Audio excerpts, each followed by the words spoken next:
ये बैंगन है, अभी फल लगना है, लगना शुरू होया है इसको। ये बैंगन है ते लाल टमाटर है, ये विच प्याज है हरे वाला, ठीक है ना। ते ये करी वेल है तिंदा है, ये तिंदे की वेल आया आया क्या तिंदा लगा।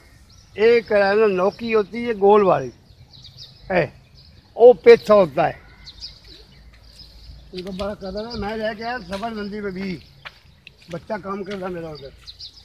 ये वो पेथा है लगता पे ना इसको, हाँ लगाया है, फूल मीठे ले लो, इसको ले लो। हाँ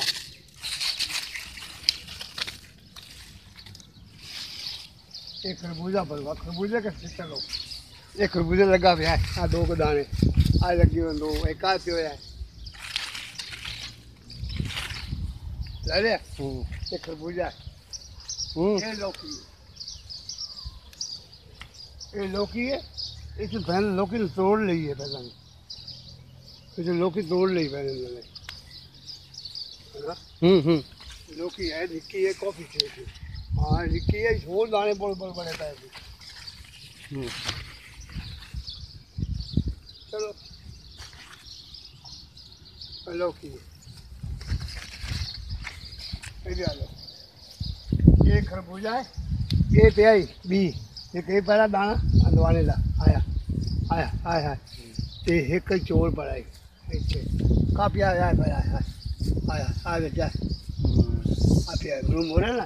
ये गोल वाला है लम्बा, ये खरबूजा है ये वाला, ओ ओ ये भिंडी लगा लो, लाल तो मटर लगा लो, पालक लगा लो हैं, और निक्की मिर्ची लगा लो, हो पर मिर्ची के पौधे लगे हो, और बरसेम पली है, ये बरसेम पली आया है भाई, ये बरसेम पली है, ये पकदी है सालों पकदा है, ये मिर्ची है, ये टिंडा है, खरबूजा है गोल वाला, वो निके निके।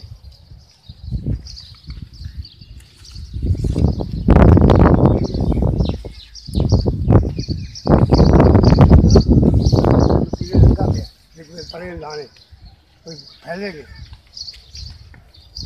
पालक पूरा के ला ला, भिंडी भुंडी सारा है, अभी भूगुड़े लगाया गया थे तो खुले फैसले में लगाना था। ये भी महंगा नहीं, तो वही गल करना, ये महंगा ने बहुत ज़्यादा लगाया, मैं क्या लगा नहीं किया। ये भिंडी है ना, भिंडी है तो कस का रह जाता है, तोड़ा ना टूटी पई, देखता पे कि नाम आप वाला बोला